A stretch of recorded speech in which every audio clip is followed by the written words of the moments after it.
see the land as a living being, living presence, and that it forms and determines us much more than we, especially modern day people, want to admit.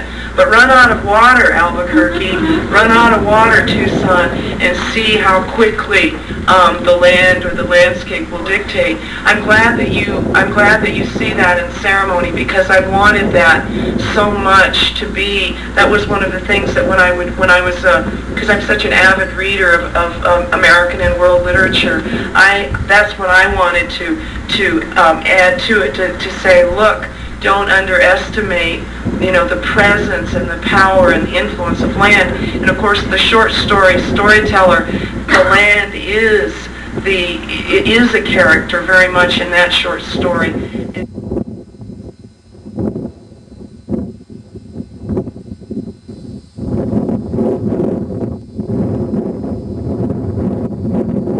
But that was a sense that I got from growing up, and as a child, because the people did not see themselves as separate or apart from the land, but children of the earth, a product of the earth, and that's why you take care of the earth. Whatever you do to the earth, you're doing to yourself. And so that's one of the things that I wanted to, that I really wanted to bring home, among other things, in my work. So I was very homesick when I was writing ceremony. I was in southeastern Alaska, where it rained and rained and rained and rained.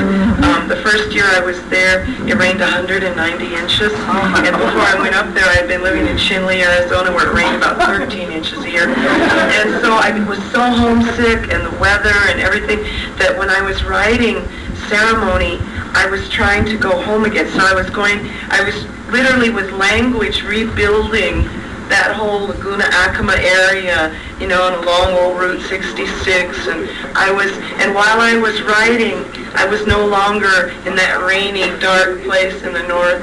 While I was working on ceremony, I was back down in the sandstone. You remember it quite well. I think that's why, because I was so desperate, so homesick, that I could just, and by with each word take myself home. So yeah, I think that's why that way. I think that if I had tried to write ceremony while I was living in the Laguna Acoma area, it might not have been as, because I was in it and surrounded in it, it might not have been so crucial to describe those things. So yeah, I think that was the reason for it.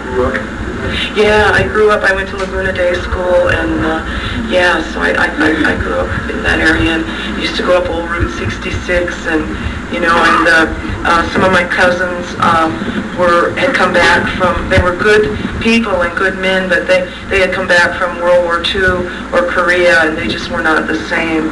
And so those sorts of things too were first-hand experience as a little kid.